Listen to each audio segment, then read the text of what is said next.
Hello again, friends. I'm Bill, and you're watching Bill's Box of Sound. How you doing? Today, I'm going to talk about my hi-fi system, my turntable system, what I listen to music on. Recently, I was a guest on a YouTube video, and I found out it was also a podcast called the Audiophile Roundtable, and that's run by Steve Westman. It's a Steve Westman channel. I've also read, and I think it was Michael Frimmer who said that if you're going to comment on the sound quality of something, then you should completely divulge what your audio system is composed of. So, I'm going to give you the complete chain of my audio system that I listen to records on from start to finish. And it's rather a modest system. I don't have a lot of money invested in it. I mean, I have enough, and I have, I think, more than what a lot of average people have in it. But I pretty much go on the cheap end of things. I'll just start at the beginning. My cartridge is the Sumiko Bluepoint number 2. Now, this is a discontinued cartridge. This is my second one of these things because I bought one several years back. It's my first moving coil cartridge after having a lot of moving magnet cartridges, and that's a whole nother discussion for another time. But I tend to like moving coil cartridges now that I've had a taste of them. They really dig out a lot of detail. And I think that the reason why I keep on enjoying my system much more is because of the addition of each step along the way.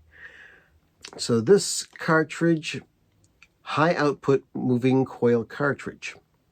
And the turntable that I have this on is a Technics SL1200 M3D turntable. Yes, the good old wheels of steel, the Technics 1200.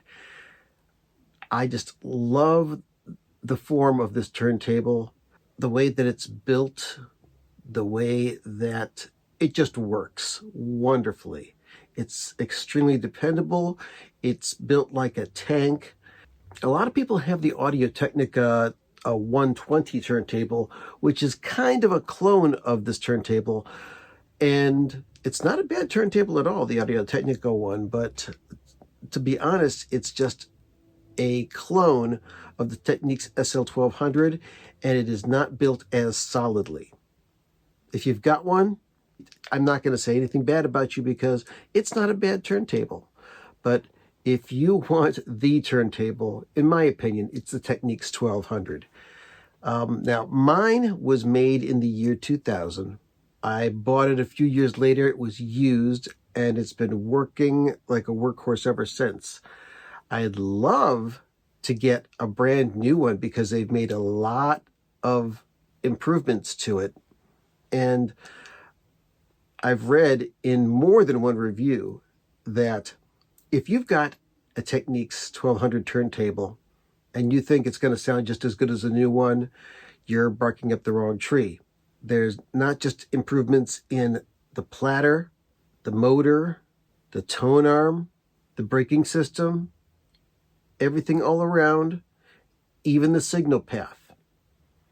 I'd love to go out and buy a brand new Technics 1200. I believe it's a GR something, and get the one that's all black instead of the silver one. I know that's around $2,000. I'd love to get a hold of one of those. But until then, this sounds mighty fine to me. And if you notice, I've got the Mitchell record clamp on the top of it.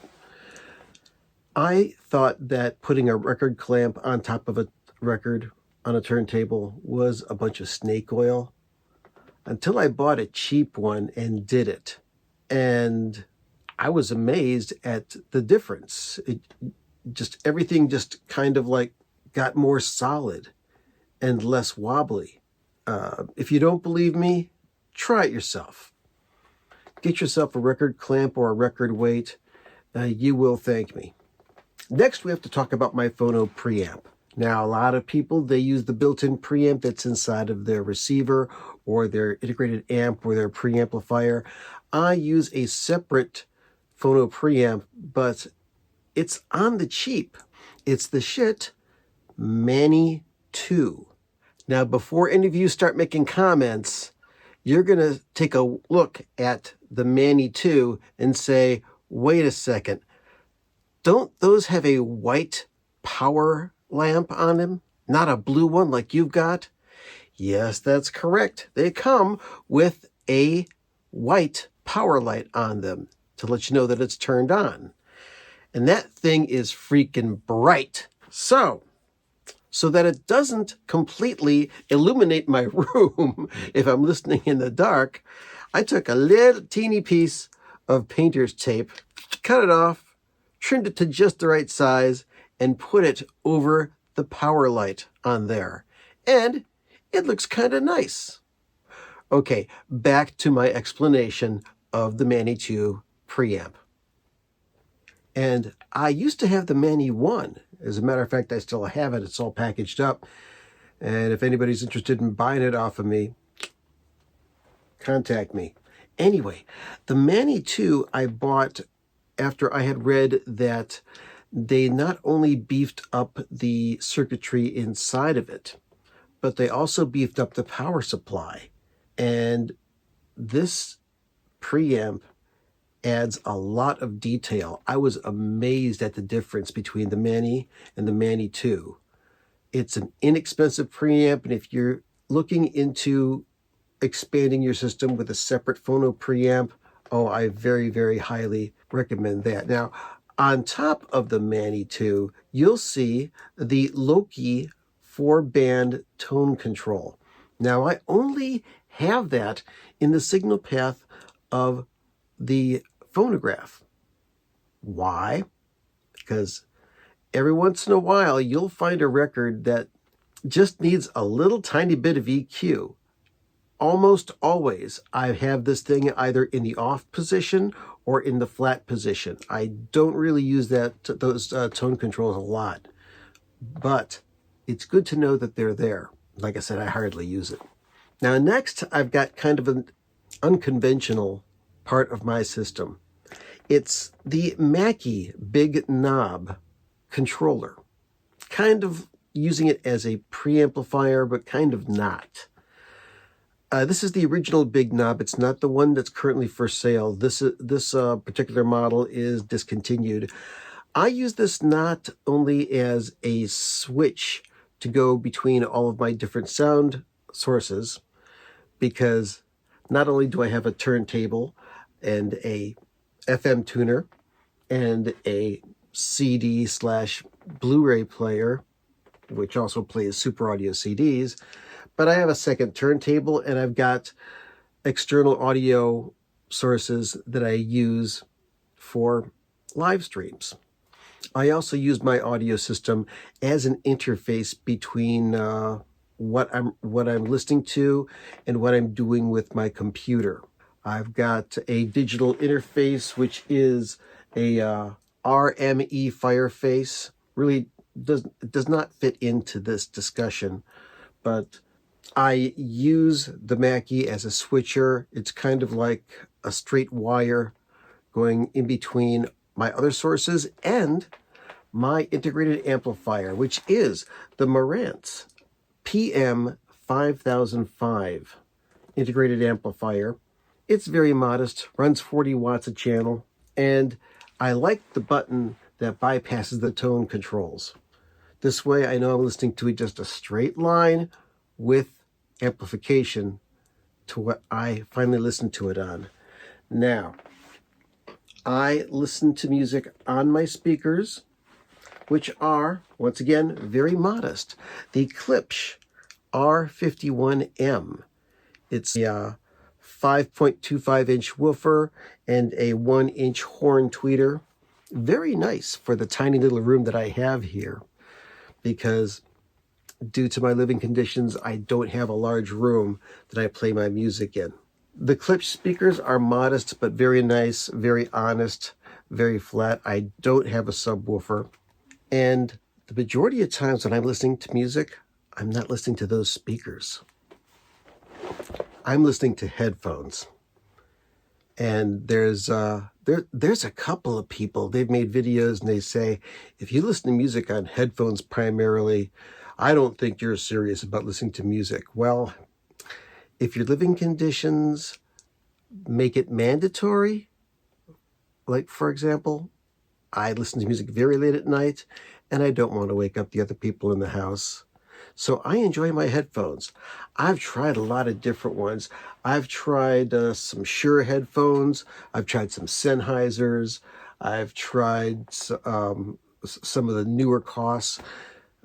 I remember the old Koss Pro 4AA's of the old days. Those were great headphones. But what I have settled on is the Audio-Technica AT-M50X studio headphones. These things are fantastic. Now you're saying, well, that's like only $150, $199 headphones. Yeah. And as a matter of fact, this model's been around for a long time.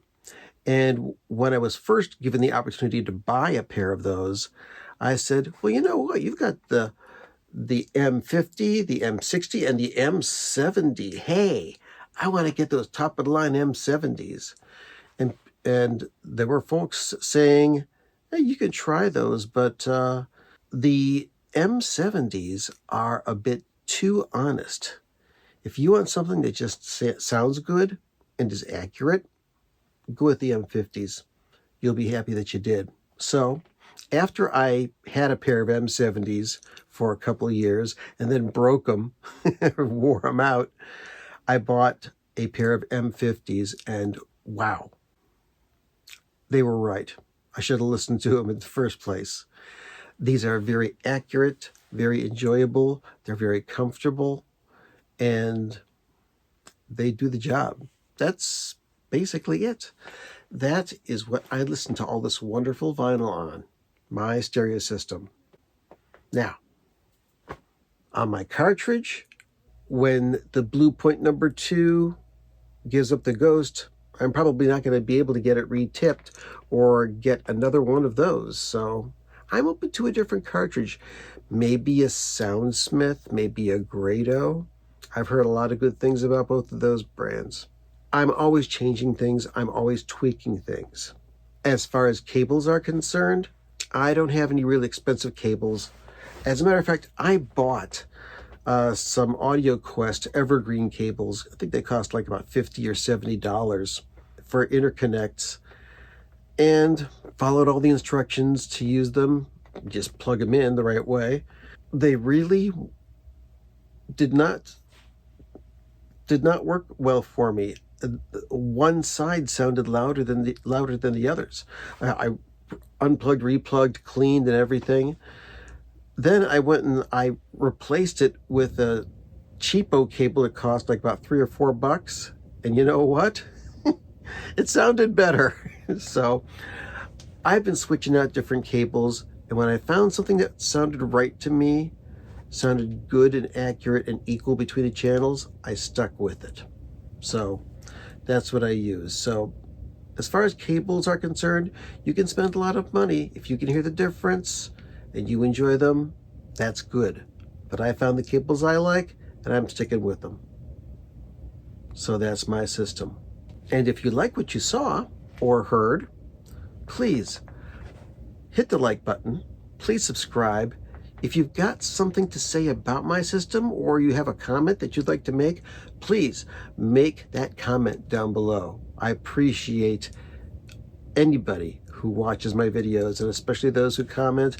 I try to at least give a like or a heart or a comment to everybody who does that. I hope you have an awesome day. Hey, go listen to some music.